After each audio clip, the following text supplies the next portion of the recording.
Hello students, আজকে আমরা West Bengal board of secondary এডুকেশনের ক্লাস 8-এর মডেল কোয়েশ্চেন পেপার 10 এই পিসটি আলোচনা করব। স্কুলের নাম মিদনাপুর কলেজিয়েট স্কুল।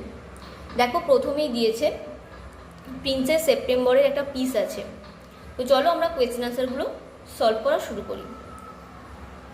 এর দাগের বলেছে complete the following sentences with information from the text. তো টেক্সট থেকে তথ্য নিয়ে আমাদেরকে এই শূন্যস্থানগুলো পূরণ করতে হবে।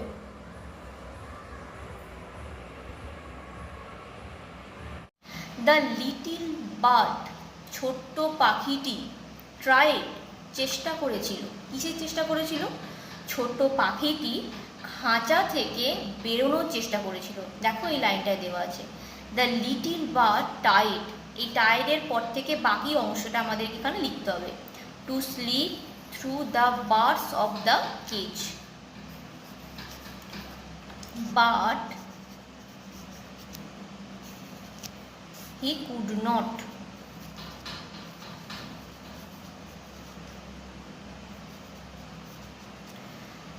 সে খাঁচার বারগুলো থেকে স্লিপ করে বেরোনোর চেষ্টা করেছিল, কিন্তু সে পারেনি। তারপরে কোয়েশ্চেন দেখো, September said the little bird. Princess September ছোট্ট পাখিটিকে বলেছিল the little bird is much better of. ছোট্ট পাখিটি অনেক ভালো আছে। কোথায়? না, সে যেখানে আছে। কি বলেছিল? যে তুমি যেখানে আছো অনেক ভালো আছো। সে কোথায় ছিল? সে খাঁচার মধ্যে ছিল। তো আনসারটা আমরা লিখব বেটার অফ হোয়ার ইট ওয়াজ। এটা যেখানে ছিল সেখানে অনেক ভালো ছিল। এর একটি সুন্দর সোনালী খাঁচা ছিল। এরপরে দেখো, আনসার দ্য ফলোয়িং কোয়েশ্চেন। প্রশ্ন দেওয়া আছে, সেই প্রশ্নের উত্তরটা আমাদেরকে লিখতে হবে। How was the bird first asleep. পাখিটি কিভাবে দ্রুত ঘুমিয়ে পড়েছিল? পাখিটি তার মাথাটা তার ডানার তলায় রেখেছিল এবং 1 মিনিটের মধ্যে খুব দ্রুত সে ঘুমিয়ে পড়েছিল। কোয়েশ্চেনটা তাহলে আনসারটা আমরা কি লিখব? দ্য বার্ড 1 মিনিটের মধ্যে খুব দ্রুত সে ঘুমিয়ে পড়েছিল। What did the bird want to see. Want মানে চাওয়া। পাখিটি কি দেখতে চেয়েছিল? এর উত্তরটা আমরা কি লিখব? না, পাখিটি ধান ক্ষেত, খাল বা হ্রদ এবং গাছ সেগুলোই দেখতে চেয়েছিল। দ্য বার্ড সবুজ ধান ক্ষেত বড় হচ্ছে বা ধান ক্ষেত রয়েছে সেটাই সে দেখতে চেয়েছিল। দেখো সি এর দাগে ট্রু আর ফলস আমাদেরকে লিখতে হবে। তার সাথে ট্রু বা ফলস বলার জন্য সাপোর্টিং যে স্টেটমেন্ট সেটাও আমাদের এখানে দিতে হবে। প্রিন্সেস সেপ্টেম্বর ওয়াজ অ্যাওকেন্ড। রাজকুমারী সেপ্টেম্বরকে জাগানো হয়েছিল after the sunset. Sunset, set মানে অস্ত যাওয়া। সূর্য অস্ত যাওয়ার পরে তাকে জাগানো হয়েছিল। ফলস। তাকে কখন জাগানো হলো? যখন ভোর হলো। But when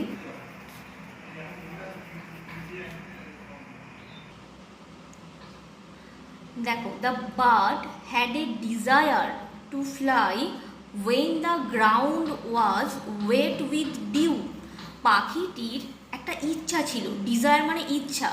two fly when the ground was wet with dew. Dew মানে শিশির।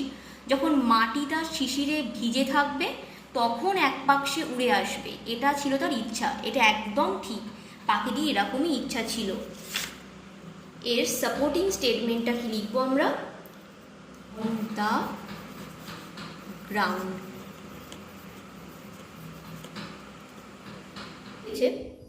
Choose the correct alternative. সঠিক উত্তরটি তলায় দাগ দাও। The sea bound to his, কি হবে answer? Hands, leg, feet, mouth. কোনটা হবে? তো এখানে আনসারটা হবে ফিট। দেওয়াই আছে দেখো, bounce to his feet, snuff and sniff. তো আনসার হবে সি এরটা। 2 এর দাগে দেখো, and howls and hollows long and loud, whose howls and hollows have been referred to in the poem. এখানে কার গর্জনের কথা কবিতার মধ্যে বলা হয়েছে? এটা হবে দ্য সি ডগ, সমুদ্র কুকুরের যে গর্জন তার কথাই এখানে বলা হয়েছে। বিয়ের দাগে দেখো, আনসার দ্য ফলোয়িং কোয়েশ্চেন, নিচে যে প্রশ্নগুলো আছে তার উত্তর দাও। What is the name of the poet of the poem? এই যে কবিতাটি দেওয়া আছে, এই কবিতার কবির নাম কি? তো আনসারটা হবে the name of the poet of the poem is James Reeves.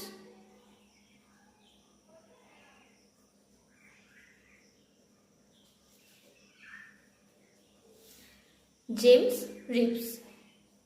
দুইয়ের প্রশ্ন দেখো, when does the moon rock? আনসারটা হবে and when the night wind roars, wind বাতাস রাত্রিবেলা গর্জন করে। Who shake his wet side and howl, কে তার ভিজে শরীরটি ঝাড়ে এবং কিভাবে? তো এই প্রশ্নের আনসারটা হবে হুয়ের জায়গায়, হু মানে হচ্ছে কে, তো হুয়ের জায়গায় আমরা লিখব দ্য সি, তারপরে বাকি যে পোর্শনটা আছে আমরা লিখে দেব। The sea shakes his wet sides over the cliff like a dog.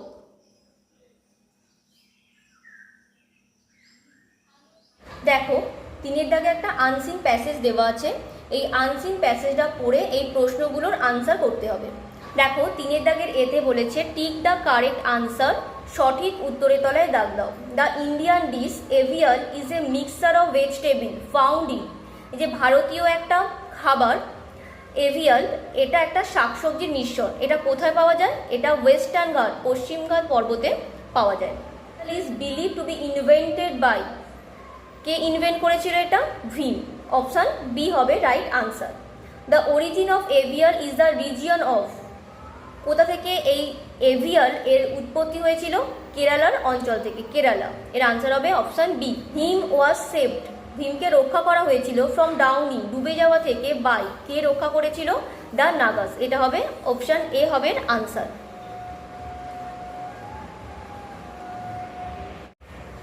দেখো, বিয়ের দাগের আনসার দ্য ফলোয়িং কোয়েশ্চেন, নিচে যে প্রশ্নগুলো আছে এগুলোর আনসার করতে হবে। What is the difference between the classical aviyal and Travancore style of aviyal? তো ক্লাসিক্যাল যে এভিয়াল এবং যে ট্রাভাঙ্কোর স্টাইল এভিয়াল, এই দুটোর মধ্যে কি পার্থক্য আছে? তো এর আনসারটা হবে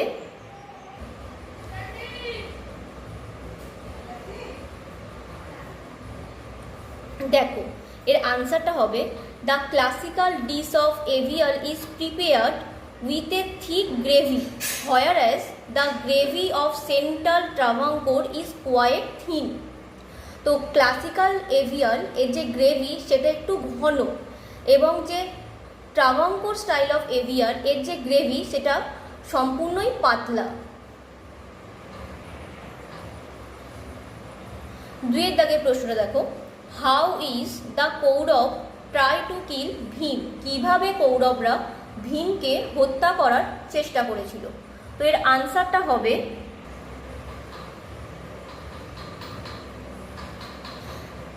দ্য কৌরব ট্রাইড, কৌরবরা চেষ্টা করেছিল টু কিল ভীম, ভীমকে হত্যা করার, by throwing him into water, তাকে জলে ফেলে দিয়ে, আফটার পয়জনিং হিম, তাকে বিষ পান করিয়ে জলে ফেলে দিয়ে হত্যা করার চেষ্টা করেছিল।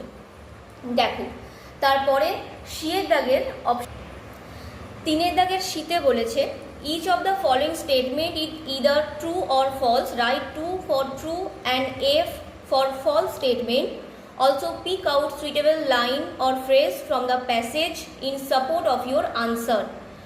এখানে ট্রু না ফলস সেটা তোমাদেরকে লিখতে হবে, এবং ট্রু ফলসের সপক্ষে তোমাদেরকে সাপোর্টিং স্টেটমেন্ট এখানে দিতে হবে। তো একের যে আছে কোয়েশ্চেনটা দেখো, একের দাগে দিয়েছে aviyal was made when the Pandavas were in Hastinapur। তো এর আনসারটা কি হবে? এটা ট্রু হবে না ফলস হবে? তো এটা হবে ফলস। এর সাপোর্টিং স্টেটমেন্ট কি হবে? দেখো এর সাপোর্টিং স্টেটমেন্ট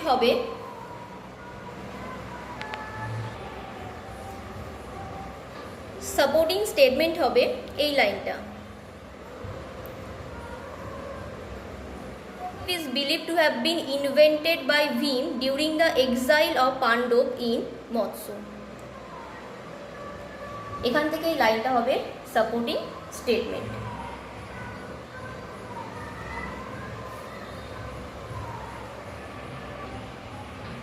তোমরা সাপোর্টিং স্টেটমেন্টটা লিখে নাও। তারপরটা দেখো, দেখো with the reappearance of him from the water the funeral feast was called off. তো এর আনসারটা কি হবে? তো এটা হবে ট্রু। এর সাপোর্টিং স্টেটমেন্ট কি হবে? Bhim emerged from water being reduced by Nagas with this preparation for feast was cancelled। এটা হবে supporting statement.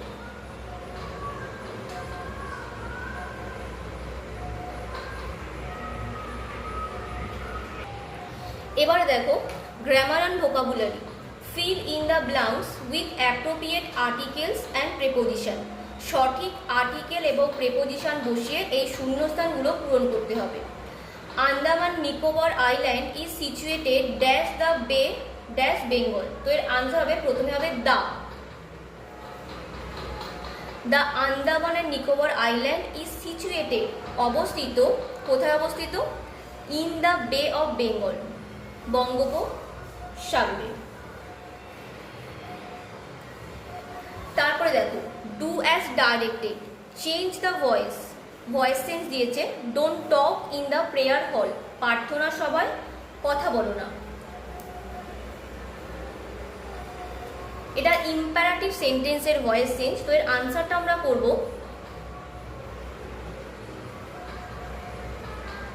You are asked not to talk in the prayer hall. তোমাকে প্রেয়ার হলে বা প্রার্থনা কক্ষে কথা বলতে বারণ করা হচ্ছে। তোমরা এখানে আস্কড এর জায়গায় ইনস্ট্রাক্টেড এই ওয়ার্ডটাও দিতে পারো। পরেরটা দেখো, my mother said to me why will you go to your friends house. এটা ইন্টারোগেটিভ সেন্টেন্সের ন্যারেশন চেঞ্জ দেওয়া আছে। তো এর আনসারটা হবে মাই মাদার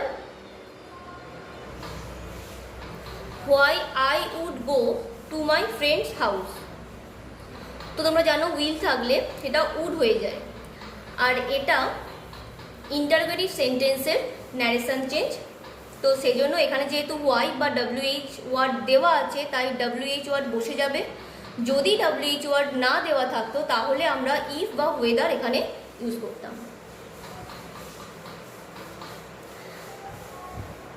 তারপরে দেখো 3 দাগে বলেছে if I were you I would never agree, identify the clause and state its type. তো এখানে ইফ আই ওয়ার ইউ,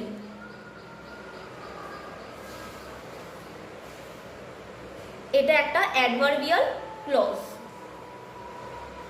4 দাগে দেখো we should read well so that we can score well, rewrite using infinitive.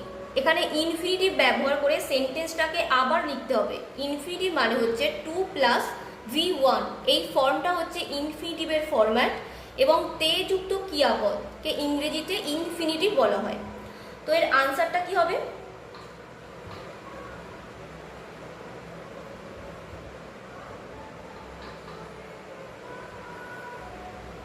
We should read well, আমাদের ভালোভাবে পড়া উচিত। Should মানে হচ্ছে উচিত। টু স্কোর ওয়েল, ভালো নম্বর পাওয়ার জন্য। পরেরটা দেখো after the death of her father she became helpless, turned into complex sentence. তো এর আনসারটা কি হবে? দেখো কমপ্লেক্স সেন্টেন্স মানে সেই সেন্টেন্সের মধ্যে দুটো ক্লজ থাকবে।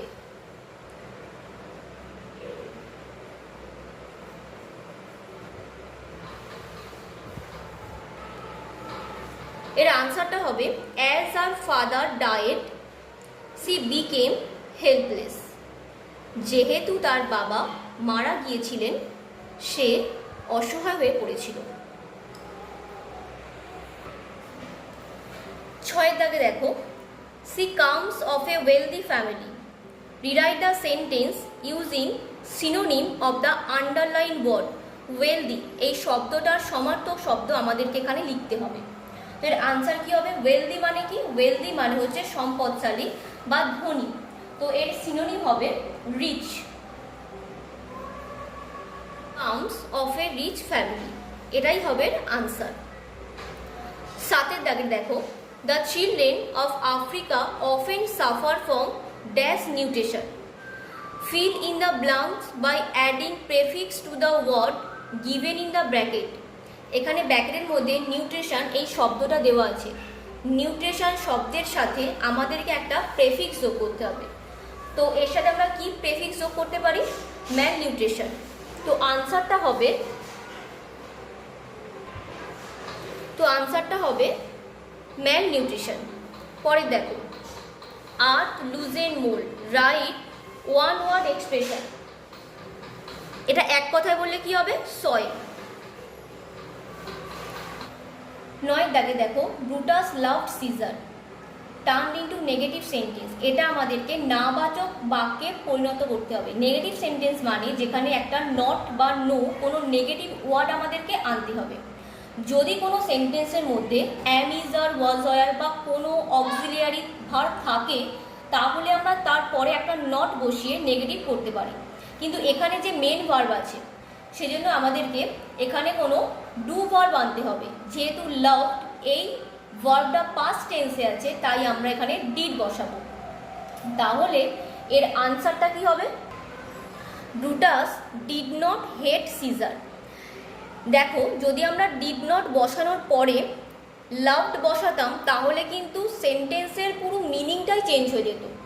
আমাদেরকে নেগেটিভ সেন্টেন্স বানাতে হবে কিন্তু সেন্টেন্সের মিনিং চেঞ্জ করলে হবে না। তাই এখানে একটা ওয়ার্ডের অপোজিট ওয়ার্ড আমাদের এখানে বসাতে হবে। তাহলে আনসারটা হবে Brutus did not hate Caesar. এবার দেখো, আনসিন প্যাসেজ দেখে আমাদেরকে শব্দ নিয়ে বসাতে হবে। কি বলে দেখো কি বলেছে, a set of instruction for making or preparing food dishes. খাবার তৈরির জন্য যে ইনস্ট্রাকশন, যেটাকে আমরা রেসিপি বলি। তো এর আনসার হবে রেসিপি।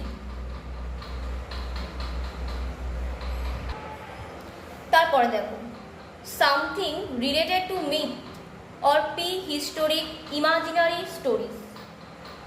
তো পুরাণের সাথে সম্পর্কিত, পৌরাণিক, মাইথোলজি হবে রাইট আনসার। তারপরে দেখো বলেছে, write a letter to your father about your progress in studies. তুমি পড়াশোনায় কীরকম অগ্রগতি হচ্ছে সেটা জানিয়ে তোমার বাবাকে একটা চিঠি লেখো। 10 নাম্বার আছে। তো চলো চিঠিটা লেখা যাক।